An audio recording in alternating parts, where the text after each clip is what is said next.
staat goed.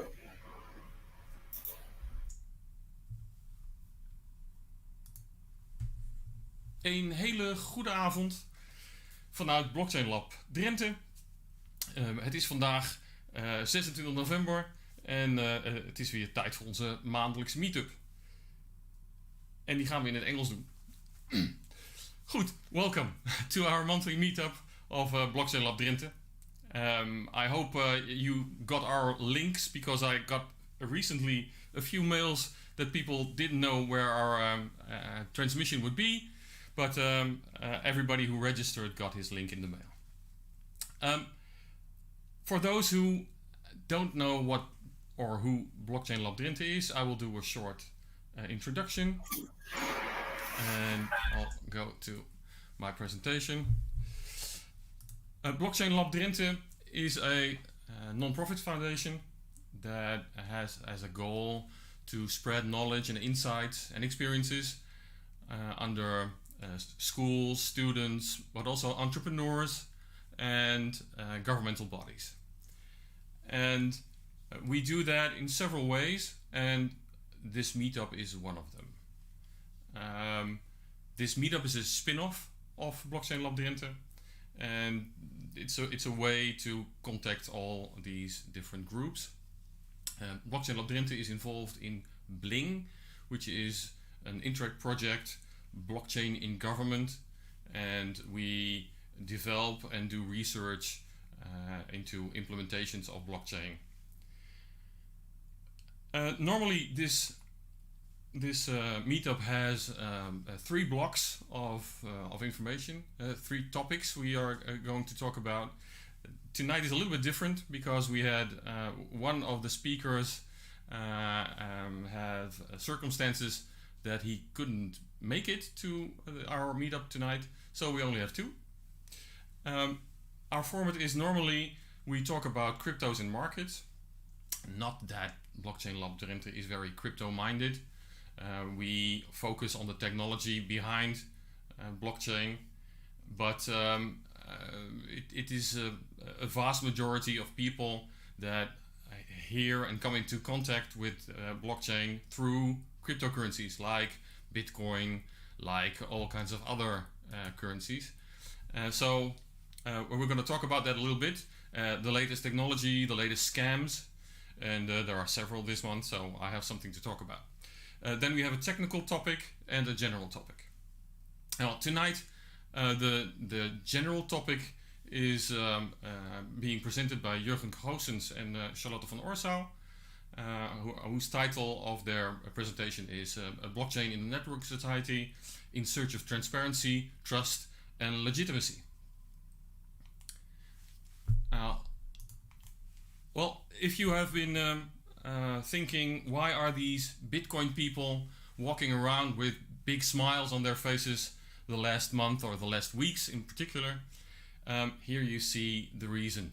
1 month ago, blockchain or Bitcoin was at $11,400, and now, I see I made a spelling mistake.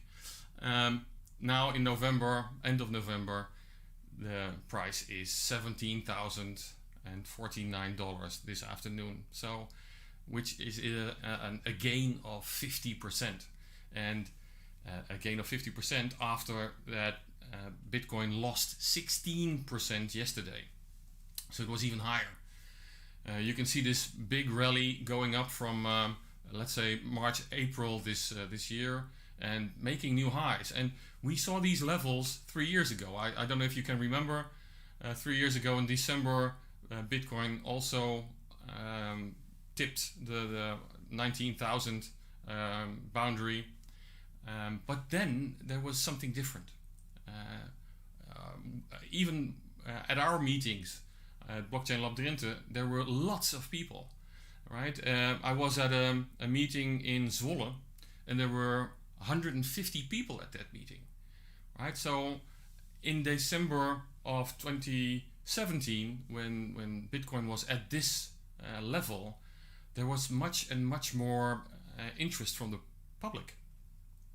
So now we made this rally upwards of 19,000, And of course, Google signaled that Bitcoin is a very in-demand search word, but we don't see the same enthusiasm that we saw 3 years ago, despite of those 50% gains.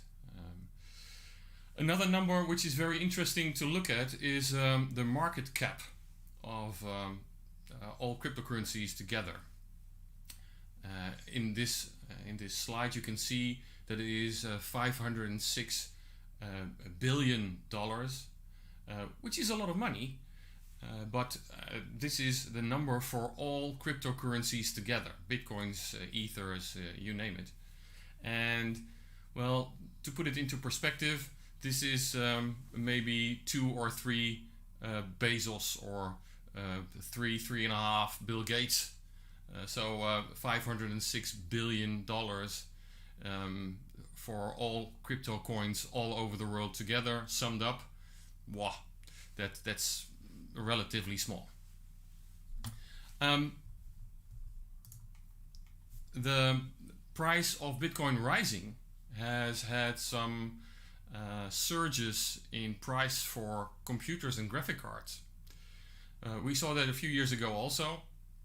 Bitcoin miners, ASICs, increasing in price because there was a profit to be made, right? At these lower values of Bitcoin prices, it was hardly profitable to turn on the electricity, to turn on your miners. But now when the prices are this high and even predicted to go higher, everybody goes back to turning their miners on. And the most profitable place on earth to do so is China. So there's a big surge of mining farms in China at the moment. Blockchain in conjunction with elections, that is a topic that we in BlockchainLab Drenthe are also looking at. But I saw this article pass by that Associated Press put the numbers from the American elections on the blockchain. And of course people think when it's on the blockchain, it's correct. If it's on the blockchain, it must be true. But since Associated Press put them there themselves, then people have to realize that it's been put on there by humans instead of computers, and instead of real oracles that are connected to voting computers, etc. That the truth is perhaps not as strictly interpretable than you should expect, right? The information on the blockchain is just as true as the people who put it there. We are trying to go and change that in the future. We are starting a project for e-voting, which is quite a hot topic at the moment. Voting on the blockchain. There are several companies in the world working on that. Some successful, but most of them not. There are several countries in the world that are using blockchain to vote. There have been some experiments in Africa. There are some experiments in Switzerland. Even in the States, there are some companies that use blockchain for voting, but all in small groups, and they're not all successful. We from BlockchainLab Drenthe are very interested in blockchain voting, and we have a few ideas which we are going to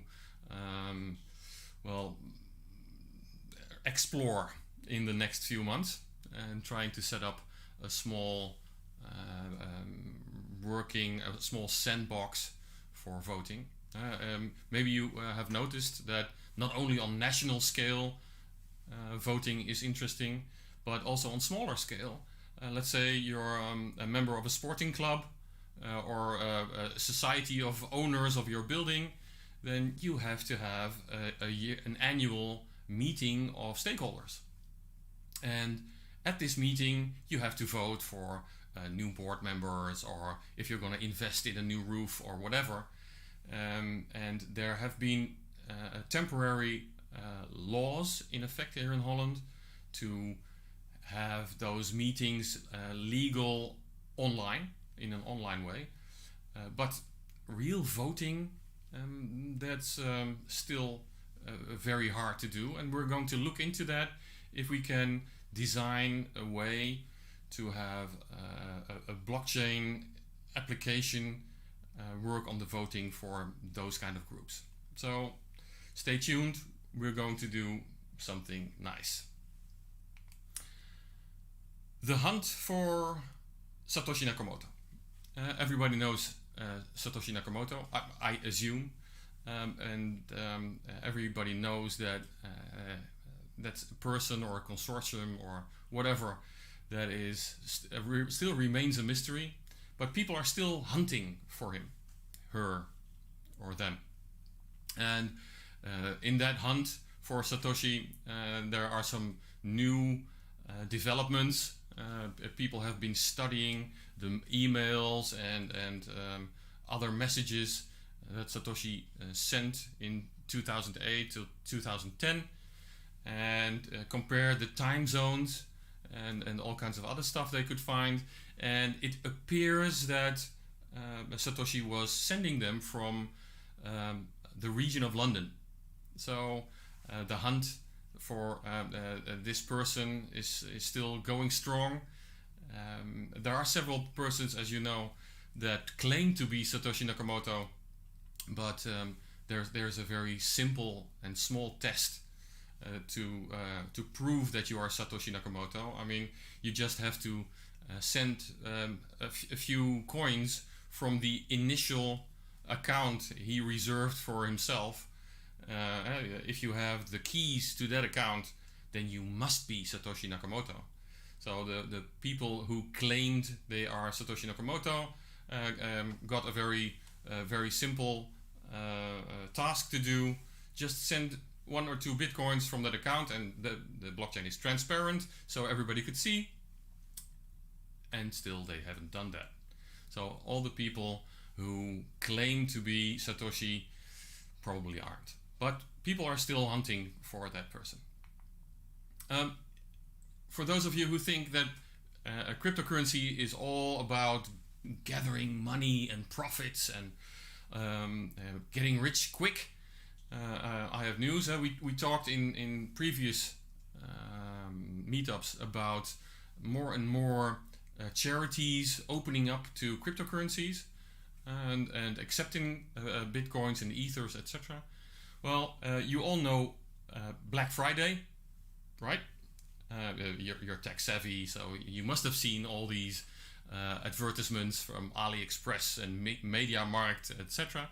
Well, there is something like Bitcoin Tuesday, and that is Tuesday, December 1st.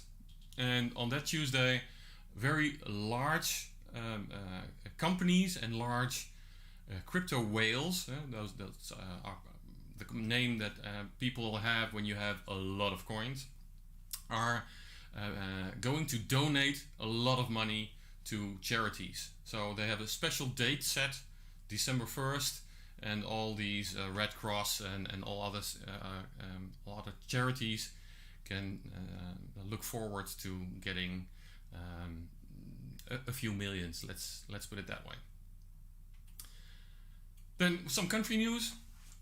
Russia is taking steps to make new legislation on behalf of crypto owners, and the Ministry of Finance is trying to change the tax code, and so that your cryptocurrencies will be seen as property, and of course he will tax that property, but it's also a better protection then for the people holding these cryptocurrencies against fraud, etc. So there are some new laws popping up to protect crypto investors. Also, countries in Africa are stepping up to the plate with cryptocurrencies. and blockchain. In this case, the biggest economy of Africa, Nigeria, sees an opportunity to take a role in the blockchain and crypto world. They are putting themselves open to crypto and have some rules not to hinder this kind of technology. We have some countries in the world that really actively hinder and have laws against cryptocurrencies, even holding it.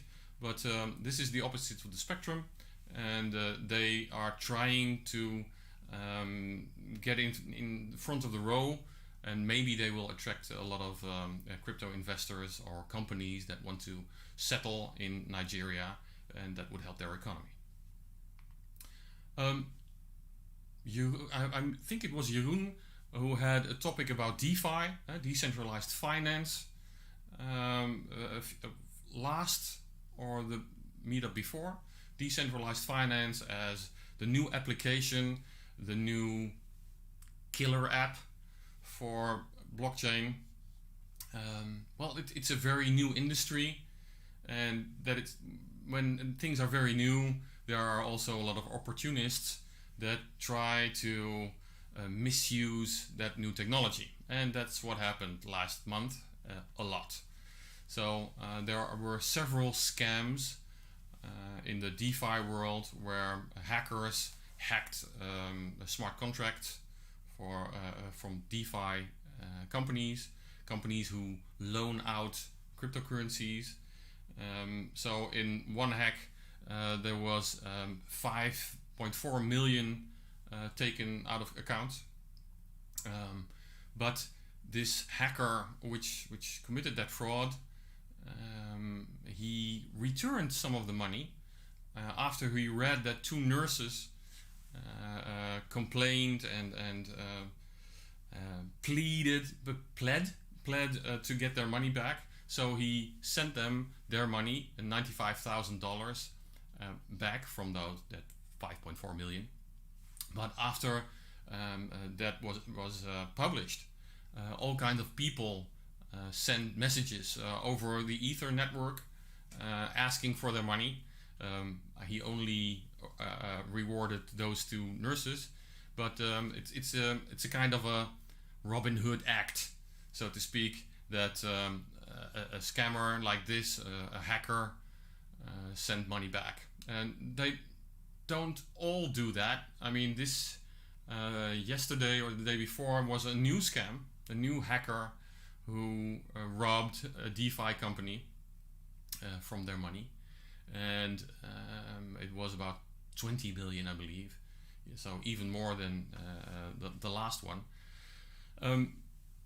Keep in mind that when you take money out of an account, a Bitcoin or an Ether account, you still don't have it in your pocket. So 20 million is very nice, but the whole world will take out their zooming lenses and their they are going to look at all these ledgers, which are transparent, to see where the money goes.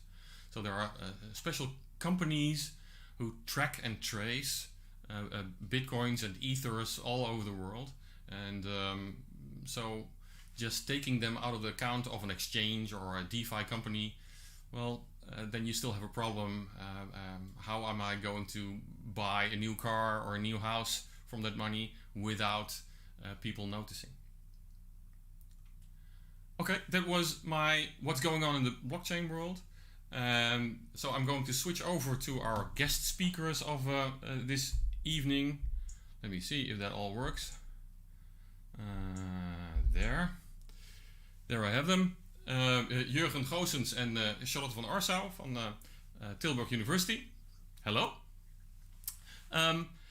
You have a new project Hello. You're starting up, or might even have started, where you are doing research on the transparency and design rules for a blockchain. Jurgen, I understand that you're a professor in law? Yes, correct. Okay. And I'm just interested. How did you get in touch with blockchain and cryptocurrencies in general? Well, actually, a few years ago, I was very interested by the introduction of Bitcoin and all the other cryptocurrencies, because as a public lawyer, I was very surprised that a digital currency could suddenly be out there and be used to have transactions, etc., while actually usually only US dollar and the euro can be used. So I was getting interested in these cryptocurrencies, and then saw that beneath these cryptocurrencies, there was this interesting technology, blockchain, distributed technology. When we see a lot of evolutions happening in our society, for example, sharing economy, etc., where we see an evolution from centralized to decentralized, distributed. And thirdly, when I saw that the government, and especially also the Dutch government, was actually very interested and started to experiment, then from a constitutional and administrative law perspective, I was like, okay, this is interesting to look at, especially when even the government starts using that technology.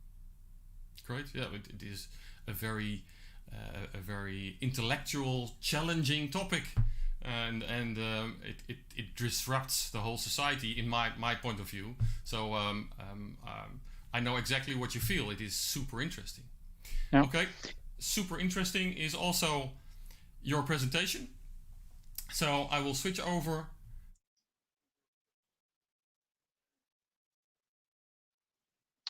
Thank you. Well, first of all, Adri, thank you for inviting us. It's a pleasure and an honor to be here.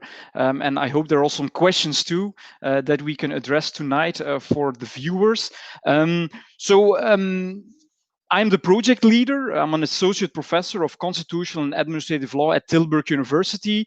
I got interested a few years ago in blockchain, and I thought, okay, I want to become the or one of the legal experts with regard to the use of blockchain and smart contracts, specifically by governments, because my expertise is public law, constitutional and administrative law. So I'm particularly interested when governments are acting.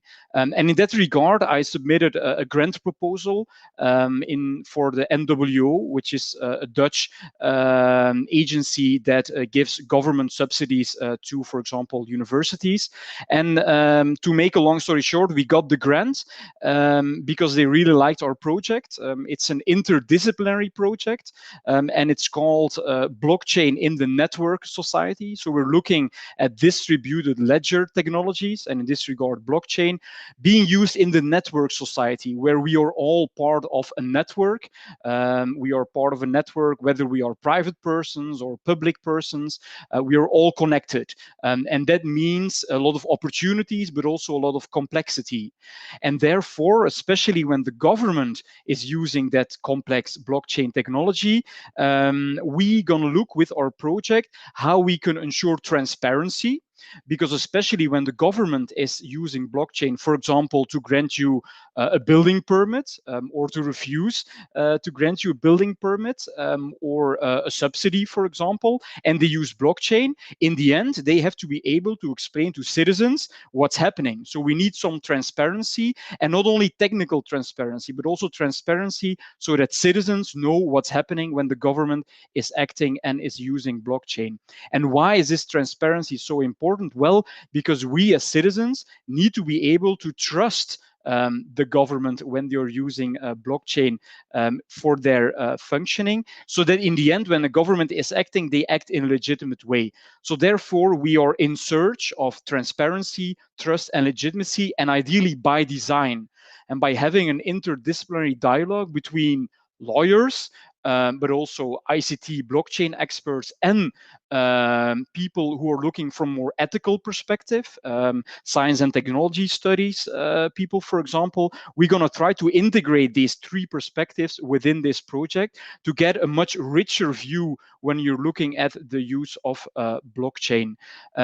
So as I said, I'm the project leader together with Esther Keimolen from Tilt at Tilburg University. We also have Gert Meijers, an postdoc in the ethical analysis of, in this instance, distributed technologies. We have Charlotte van Oorsouw, who is a legal PhD researcher and who will be talking after me because we do this presentation together. Helene Andriessen, a research assistant, and at Tilburg University, we also work together with JETS. Maybe you've heard of JETS. JETS is the Geronimus Academy of Data Science, which is actually a collaboration between Tilburg University and the TU Eindhoven.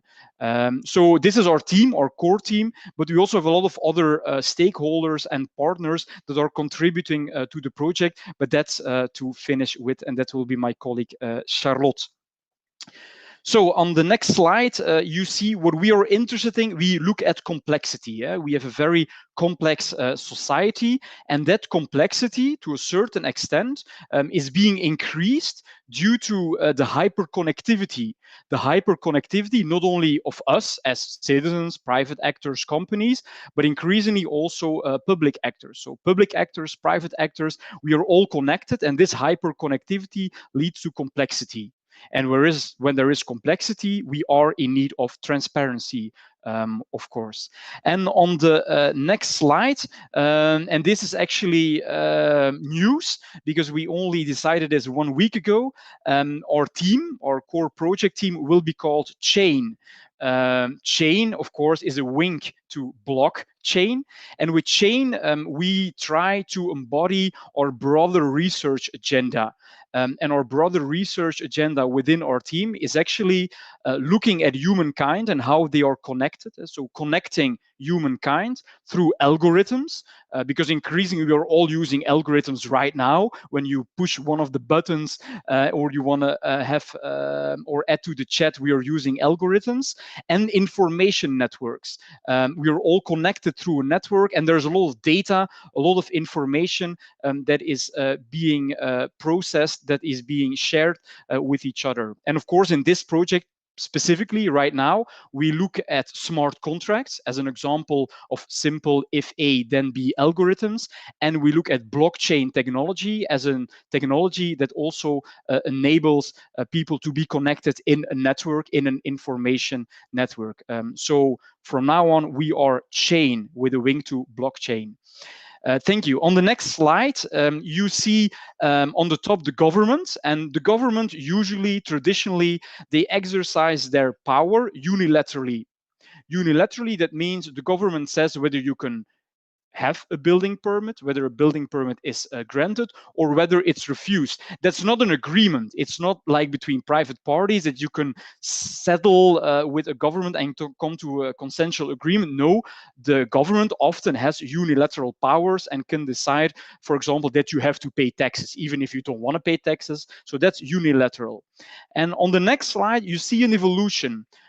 In the past, let's say 10 or 20 years, you see an evolution towards network governance, which means often the government on top is actually using on the left side companies, for example, to exercise their authority. So it's not only unilateral, straightforward. No, they are using other parties, private parties, for example, to grant through these private parties a subsidy, for example, to a government, which means that the picture of the government when the government is acting becomes more complex. And on the next slide, you see this picture of unilateral exercise of power, which is still happening to a great extent. But in addition, you see the network governments. And if you add an additional layer, namely there you see all these ledgers appearing, these ledgers that used to be just written books, so to say, where we have transactions and we write them down, but that's now possible through blockchain. Well, imagine that the unilateral exercise of power and the exercise of power through network governments would now take place or could take place through blockchain, through distributed technology. That means that the complexity is evolving towards hyper complexity because there is hyper connectivity. And this picture, well, that's actually what we are studying right now. The government that is exercising power, but increasingly using, for example, distributed technologies, or at least express the aim of using blockchain when they are governing so to say. On the next slide, you see blockchain. As you know, the possibilities of the blockchain technology are greatly increased by the use of smart contracts, because smart contracts, if A then B algorithms, they can automate different processes. For example, when you grant a subsidy, we all know that when you want to have a subsidy, you need an application form. Something can go wrong when you fill in that application form. But again, something can go wrong when somebody within the government wants to process your application. And then, so that's a lot of hassle, and that could be automated, and smart contracts, for example, could be beneficial. But of course, you are speaking of algorithms, and unless you have a lot of technical expertise, it's quite hard to grasp what's happening between the input of data and the output, for example, a decision, a government that grants you a permit or doesn't grant you a permit. And it's very necessary that we understand what's happening within what, as they call it, the black box. And we know there is a lot of transparency on the blockchain, but you need to understand what's happening, of course. So the use of these algorithms that process data, etc., that's something that we look into, because increasingly, I can assure you, governments are using algorithmic decision making already for quite some time. But in additionally, an additional layer of complexity, the use of distributed technology.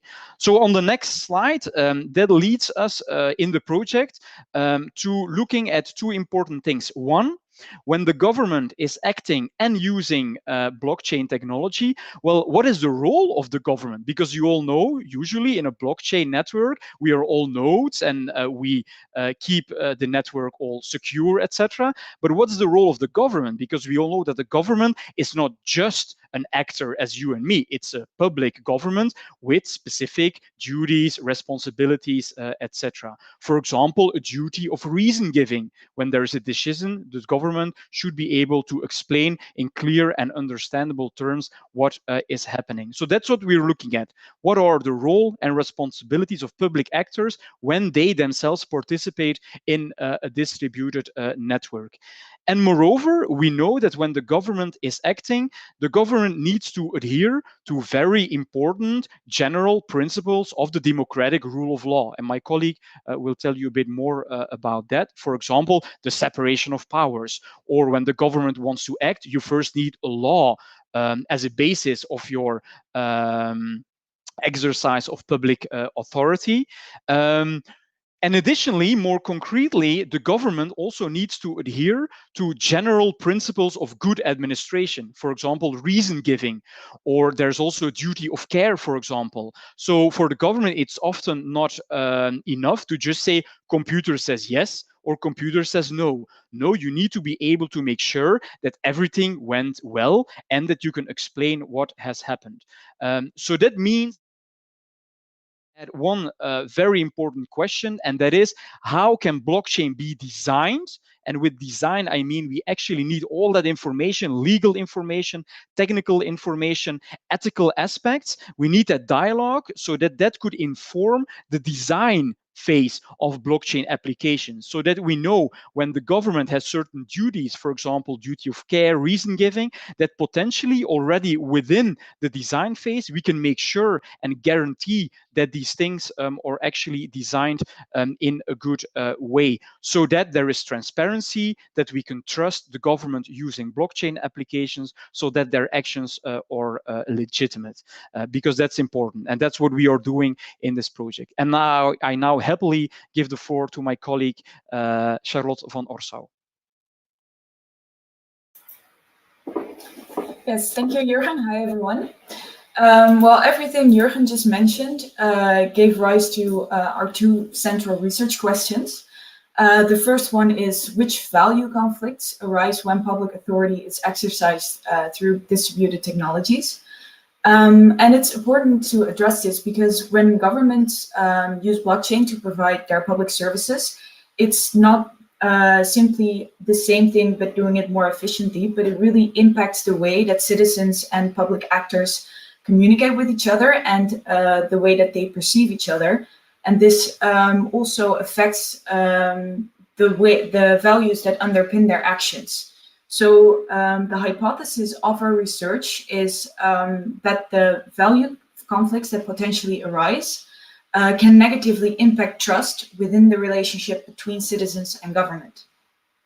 An example of such a value conflict is, for instance, a value of a private party that wants to maintain its trade secret on the one hand and may not want to reveal certain aspects of the way that their technology functions on the one hand, and then the public party on the other side that wants to maintain and provide a certain level of transparency about their technological architecture because it wants to be able to communicate towards its citizens how their technology functions. Another example that you could think of, for instance, is the value of a private party that wants to optimize towards efficiency and therefore wants to standardize its architecture on the one hand, and on the other hand, the private actor that wants to provide tailor-made solutions for the special demands of their citizens. And on our next slide, you will see our second central research question, which is what are the rule of law conditions necessary to steer the role and responsibilities of public actors using distributed technologies, and how should these conditions be designed and operationalized in practice? Well, the democratic rule of law essentially consists of 5 principles, which are the principle of legality, separation of powers, democracy, effective judicial control, and the respect for fundamental rights, such as privacy. And from these principles, the principles of good administration stem, like Jurgen already briefly mentioned. And you can think of principles such as due care or principles such as reason giving. And these principles have a very important role in ensuring that citizens can trust their government, because these principles provide conditions of certainty and predictability and security within the relationship that citizens have with government. Yet, in a digital context, the interpretation of these principles becomes more difficult, and the operationalization of these principles as well, because it's a new context. So it's difficult on how to see how we should apply these principles. For example, like Jurgen already mentioned, some algorithms can function like black boxes and may not be transparent towards the public. So if a citizen is in, like, if a decision is made regarding a citizen, then a citizen may not understand why the decision turned out the way it did, because the functioning of the algorithm is not transparent. And a lack of transparency may even result in a citizen not being able to challenge a decision that was made regarding him, because he simply lacks the necessary information in order to build a case. So this lack of transparency can be detrimental to the trust relationship between citizens and government, and citizens may start to doubt the trustworthiness of government. And we are therefore going to look into the rule of law principles that are necessary for ensuring that citizens can trust their government and that we can ensure that government is trustworthy. And the idea is here not only to look at the law in the books, but also at the law in practice, and see how we can include such principles into the design of blockchain applications. And on our next slide, you will see that we take a multi-level approach in our project, which means that we focus our analysis on several levels. And by looking at these different levels, we aim to get a really complete overview of all of the things that are going on once governments decide to use blockchain. And this list is definitely by no means limitative, but we hope that it will give us a good overview of what's going on. And the first level that we will be looking at is the end user perspective, which concerns like really the citizen experience of interaction with government through blockchain applications. And then the second level that we will look at is the government, the actors that govern the technology. So all the private and public actors that influence the way that the technology works. For instance, the way that they maintain the infrastructure. And the third level that we will focus on is the legal framework. But also, we also have a broader look, for instance, corporate governance policies and guidelines by the actors. And then the last level that we will focus at is the technological architecture. So, for instance, the way that algorithms are designed, whether they are black boxes or not, for example. And then on the next slide, you will see that in order to analyze this, we will conduct 2 case studies. The first one is on government subsidies, and the second one is the digital data save of the CEIB. And we are aiming to conduct about 80 interviews with really all kinds of actors, so citizens, public officials, civil servants, software designers, judges, so that we get a really good overview of what's going on, and that we get a really rich data set that we can analyze. And the aim of this is really to gain insights on how citizens experience the use of blockchain by governments, and to see whether values clash, how they clash.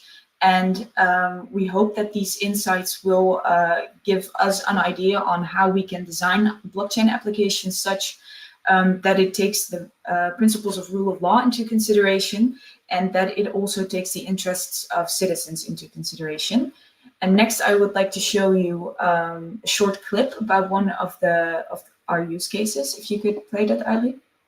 Let's be honest, communication between government agencies is often tedious. The data is collected in various systems, which makes the exchange of information difficult. Consequently, bits of information about you rarely fit together. That is why we have to provide the same data over and over.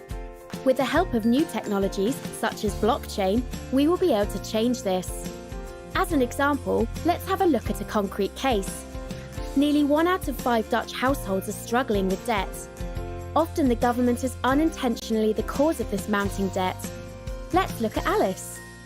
Alice has received a fine from the Central Judicial Collection Agency. If she doesn't pay the fine, it will increase. If Alice still doesn't pay, the CJIB will dispatch a bailiff, in which Alice will carry the costs. Most people that receive a fine from the CJIB will just pay, but a growing number who would like to pay simply cannot afford to. Unfortunately, Alice is one of these people, resulting in her fine increasing to €1,200. Alice is in deep water, and the next fine will be due shortly. Now, are the government not aware of Alice's situation? They are indeed. The information about Alice's situation is scattered throughout various government agencies. However, they don't have permission to share this information, as they must guarantee Alice's privacy, whilst meanwhile, Alice is drowning in debt. The CJIB think that blockchain may be of help in the future, so that the exchange of data between government agencies will take place in a secure and reliable manner. In order to develop a blockchain solution for Alice's case, a generic architecture is needed, which could be used by all government agencies, so Alice can use her information not just for the CJIB, but for other agencies as well. Subsequently, the CJIB will improve the security of the data by adding a zero-knowledge proof to the blockchain. A zero-knowledge proof is a method by which one party, Alice, can prove to another party, the CJIB, that a given statement is true, without conveying any information apart from the fact that the statement is indeed true. Next year, we will be building several prototypes with a number of partners in order to advance this idea. Together, we will set this up so that the government will contribute more to solving debt problems.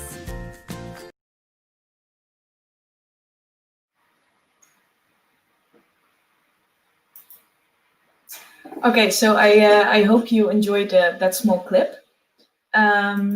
as you can see on this slide, we have quite a huge consortium, which is very nice. And as you may also notice, our consortium is a triple helix consortium, and it includes private parties, public partners, and academia. And this will allow us to get multiple points of view on the issues that we are dealing with in our project. And then on the next slide, you can see that if you have any further questions that you can always send either me or Jurgen an email. And we are also working on our websites, and we are hoping to launch it in spring. And we are also we are also making a newsletter. So if you want to be updated, until then you can just shoot me an email, and I will keep you updated on everything that's happening within our project. Thank you. Thank you, Charlotte, and Jurgen, of course. In the meantime, in our chat, people start asking questions, and other people are answering, and discussions are starting. So I will try to shoot some of these towards you, and I have to read them myself. I have a question that isn't the government afraid of blockchain because it could bypass the government? Who of you is going to answer that question? What is the stance of the government towards blockchain in this case? Well, is the government afraid of blockchain? To be blunt, I don't think they are afraid of blockchain at this moment. I do think that there are growing concerns within government cycles that, for instance, cryptocurrencies can be used to evade certain important rules. For example, with regard to campaign financing for elections, imagine certain politicians are being financed through cryptocurrencies and there's no track of that. That could be a danger. So I think that the government is afraid of the use of blockchain by others to circumvent certain rules that might create dangerous situations, so to say. Secondly, because you can also look at the question from another perspective, is the government afraid to use blockchain themselves? And I think they are afraid to a certain extent.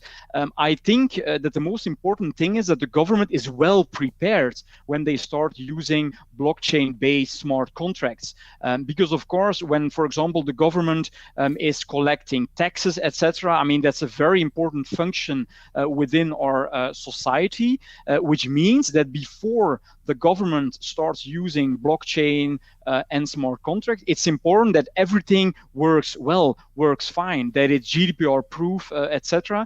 So I think rather than afraid, they are concerned that using blockchain might actually add complexity and make things more difficult. So therefore, one of the main and biggest and most important questions that the government, but so also we as a research team are looking at, when is it beneficial that the government would use blockchain? And in this regard, I would like to make a very important distinction because in public law, and when governments are acting, they are bound by public law rules. And it is the government, when the government acts, there are two potential situations. One, their power is circumvented.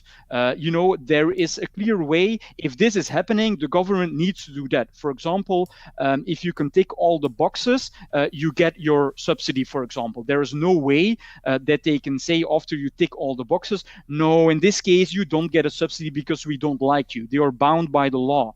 So, for example, when the power of the government is limited and it's easy to automate a certain decision, well, then the use of blockchain can be beneficial because it's automating the process, and there are other potential benefits by using that distributed technology. But if the government has a discretionary power, which means, for example, she can balance certain interests, etc. For example, not grant you a building permit because maybe your neighbor can look into your garden, etc. I mean, that's something that is very hard to put in a smart contract.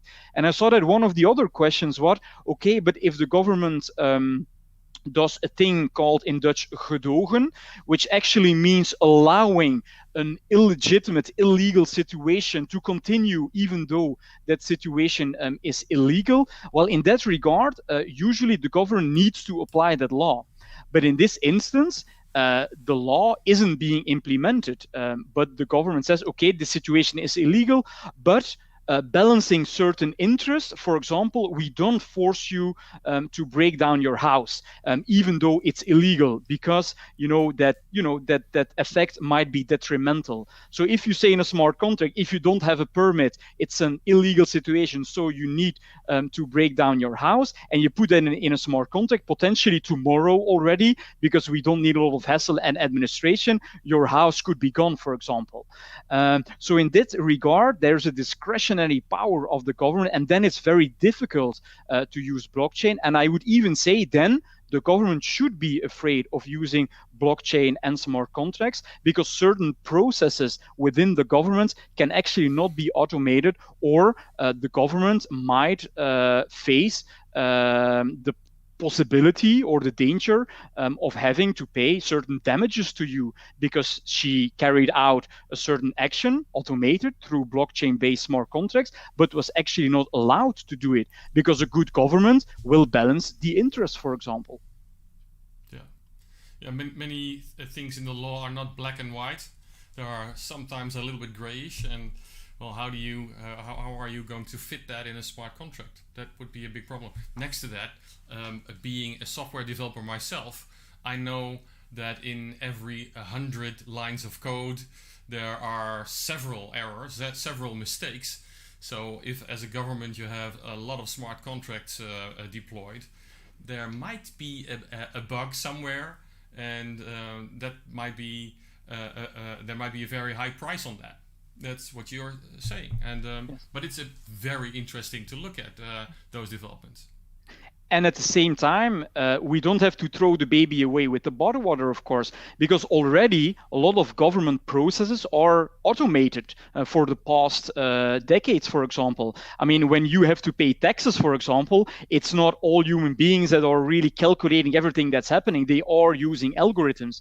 So in that extent, the government should also not be afraid to use algorithms in this regard, smart contracts, for example, but should be very careful that the government knows what's happening, that they also know what to do when something goes wrong, for example, so that another smart contract, for example, can undo a previous transaction of another smart contract. So all these things need to be taken care of in the design phase of the technology too, before the government can take the next steps.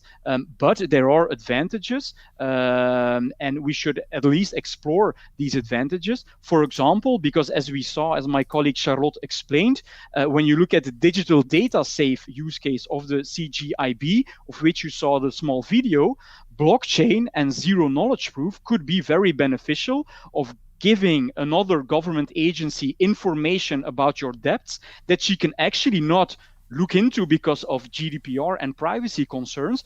But if you know what zero knowledge proofs means, it means that there is a value. For example, there are debts, but you don't know which debts, but you are sure there are debts. So the CGIB knows, okay, there are other debts, even though you don't know which debts, how high they are, and at which in which organization. So in this regard, blockchain, smart contracts, self-sovereign identity, and zero knowledge proofs could be a huge advantage of improving the functioning of our government. BlockchainLab Drenthe is doing a lot of research on zero knowledge proof and homomorphic encryption, and it's one of the most interesting things I saw in the last 10 years. So there's a lot of research to be done. Talking about research, I think this question is for Charlotte. Charlotte, how will you research the end user perspective, given the fact that there are not many government-led implemented use cases around? They still have to start up. How are you going to do that? Yeah, that's a good question. Like we've already identified the first use case, which is that of the digital data safe. And we are still looking for the second use case.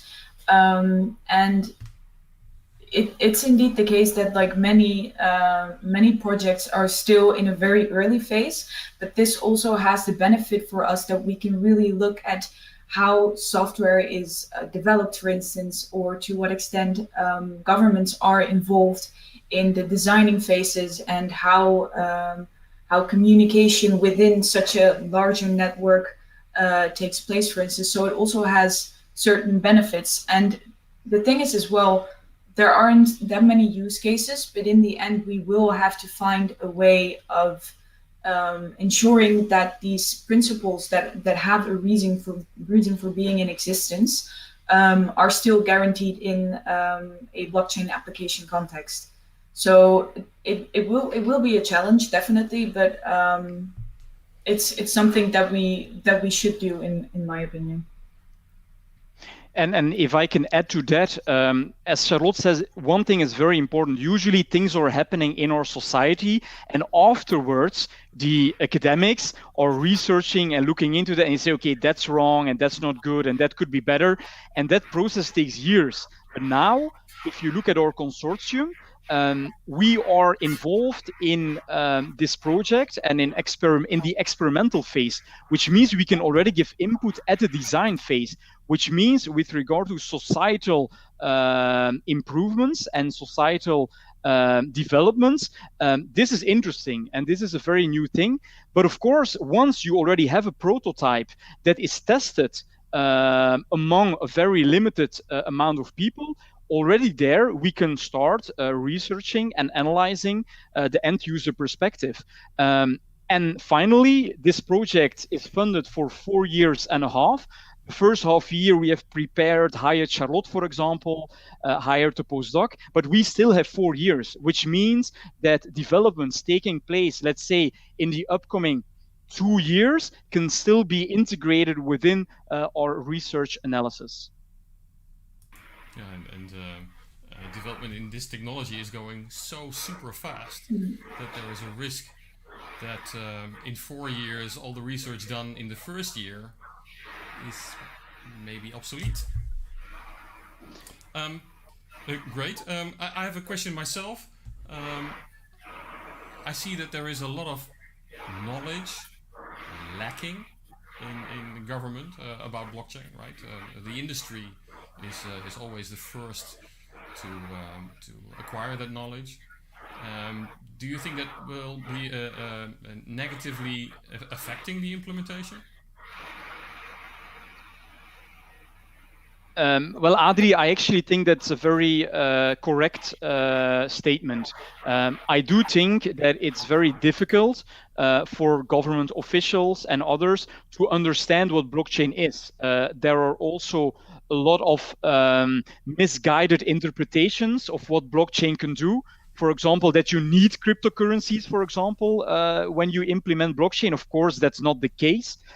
So I actually think indeed that the potential implementation of blockchain at the level of governments is being hindered by a lack of knowledge. But luckily in the Netherlands, and I think that's going better than in some other countries, we have, for example, the Dutch Blockchain Coalition that brings together companies, government agencies and academia, and people like Marloes Pomp and Koen Hartog have done a terrific job of explaining the possibilities, the limitations and the opportunities of blockchain for the use of government. So I think in that regard, the Netherlands is actually doing a pretty good job compared to some other countries at the government level. Okay, I also see a question about public and private blockchains. What is your thought on that? Because of course there's a tendency for governmental bodies to keep all the data to themselves, right? We have the best interest of our citizens in mind, and we are owners of the data. But do you think they should release that data, put it on a public blockchain, or do you think that private would be better, but that would be somewhat of a continuation of what they are already doing? Charlotte, you start, or? Yeah, I think that like both of them have their upsides and downsides. And I think it's really, this is like a typical legal answer. It depends. I think it's really dependent on what you are using it for, what type of data you are using within a blockchain. That should determine whether you use either a private or a public one, actually. Okay. When you look at the use cases that might be implemented in the future, governments prefer all over the line always private permissioned blockchains. Not because they are afraid of a public blockchain, but because they are aware that as a government, they have a lot of responsibilities. So that means that for a government, it's easier to abide by the rules and to organize everything themselves within a private permission blockchain. So in that regard, I think the future of the potential use of public unpermissioned blockchain by the government is very low. I think that in the future, we will mainly see private permission blockchains when they are used by the government, just because it's easier to organize themselves and to make sure that the rules that need to be abided by are met. Okay, thank you. I don't see many other questions, and it is 8 o'clock. So if there are no questions left, then I'm gonna thank you for giving this very interesting lecture. I could hardly call it a presentation because there was so much information, and I will have to digest it. But it's super interesting to see what the government is looking at in regard to this technology. So thank you very much, Jurgen. Thank you very much, Charlotte. Thank you, Adrie. Yeah, thank you. Then the only thing I have to do is make people aware of our next meetup, which is 17th of December. And we have some very interesting speakers also. One is from University of Applied Sciences in Utrecht, and another person who is speaking here on his private behalf, but works for the Nederlandse Bank. And they are also looking at blockchain, of course, as a potential new technology to be used. So already, I see Jurgen already putting it in his agenda on December 17th. Now, okay, thank you very much for being here, and I think we can look back on a very successful presentation. Thank you. We are going to close the stream now, and we are going to have a little bit of a discussion. We did that on the Jitsi platform last time, and we could do that too. How am I going? I put the address to that in the chat. I'll use my other computer. I have all kinds of computers around me, so I'll put an address in there. meet.jit.c/BCLD meetup. If you use that address, then we'll have a short informal discussion about these topics and other topics also. See you there. Thank you.